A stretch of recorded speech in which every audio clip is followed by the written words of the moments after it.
Alright, that's right. You asked for it. I can now capture stuff from the PC. I say you asked for it. No one actually asked for it because no one watches these videos. But I imagine scores of people asking, if only Sheepish, you could capture stuff from your PC. Well, I've got you covered now. Covered head to toe. Literally coated, some might say, in a permeable coating so your skin can still breathe. Right, on with the game.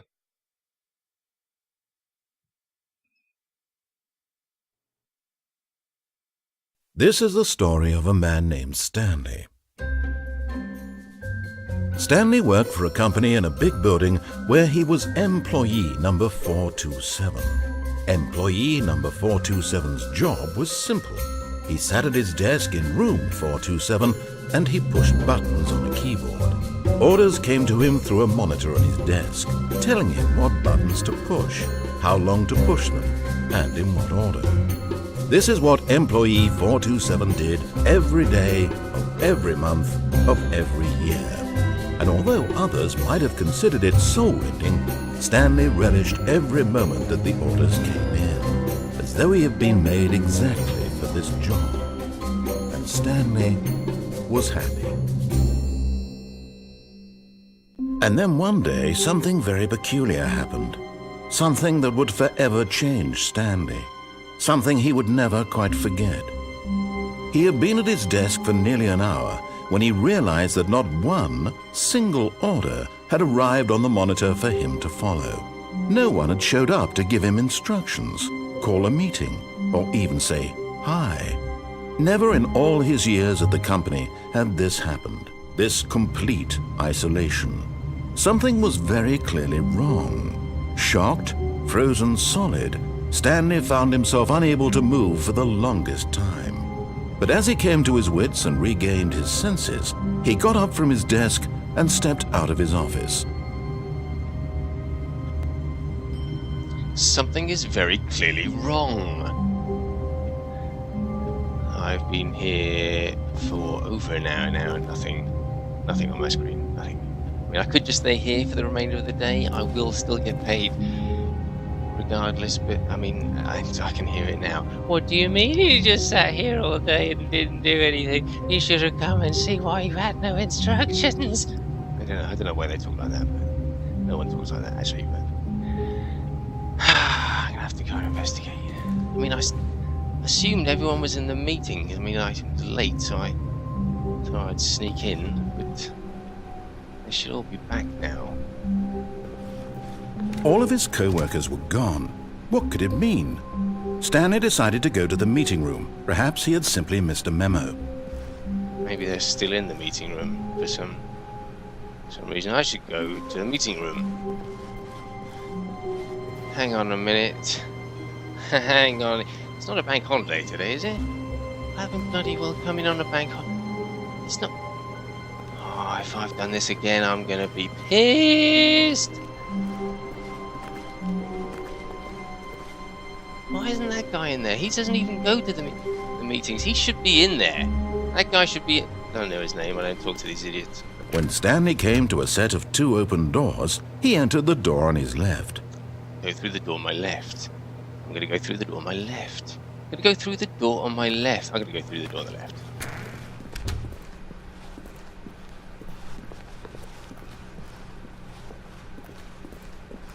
Yet there was not a single person here either.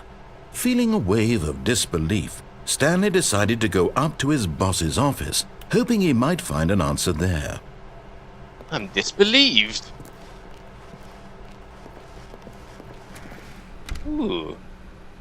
Broom closet. I wonder if Andy Peters or Philip Schofield are in here. No. Stanley stepped into the broom closet, but there was nothing here, so he turned around and got back on track. Is there really nothing in here? There was nothing here. Oh. No choice to make, no path to follow, just an empty broom closet. No reason to still be here. Really? There must be something. It was baffling that Stanley was still just sitting in the broom closet. He wasn't even doing anything. At least if there was something to something? interact with, he'd be justified in some way. Trying As it to is, interact he's with things. literally just standing there doing sweet FA. Well, yes. Are you really still in the broom closet? Yes. Standing around doing nothing? Yes. Why? Please offer me some explanation here. I'm genuinely confused. It's safe in here, I suppose. Something? You do realize there's no choice or anything in here, right? If I'd said Stanley walked past the broom closet, at least you would have had a reason for exploring it to find out. But it didn't even occur to me because literally this closet is of absolutely no significance to the story whatsoever. I never would have thought to mention it. All valid points, I agree, yes. Maybe to you this is somehow its own branching path. Maybe when you go talk about this with your friends you'll say, "Oh, did you get the broom closet ending? The broom closet ending was my favourite." I hope your friends find this concerning.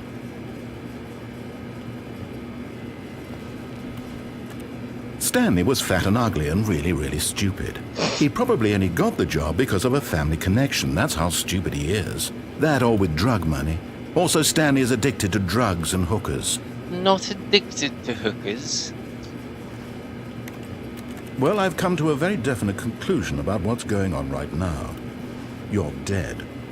You got to this broom closet, explored it a bit, and were just about to leave because there's nothing here, when a physical malady of some sort shut down your central nervous system and you collapsed on the keyboard. Well, in a situation like this, the responsible thing is to alert someone nearby so as to ensure that your body is taken care of before it begins to decompose. Hello? Anyone who happens to be nearby? The person at this computer is dead. He or she has fallen prey to any number of your countless human physiological vulnerabilities. It's indicative of the long-term sustainability of your species. Please remove their corpse from the area and instruct another human to take their place at the computer, making sure they understand basic first-person video game mechanics and filling them in on the history of narrative tropes in video gaming, so that the irony and insightful commentary of this game is not lost on them. All right, when you've done that, just step out into the hallway.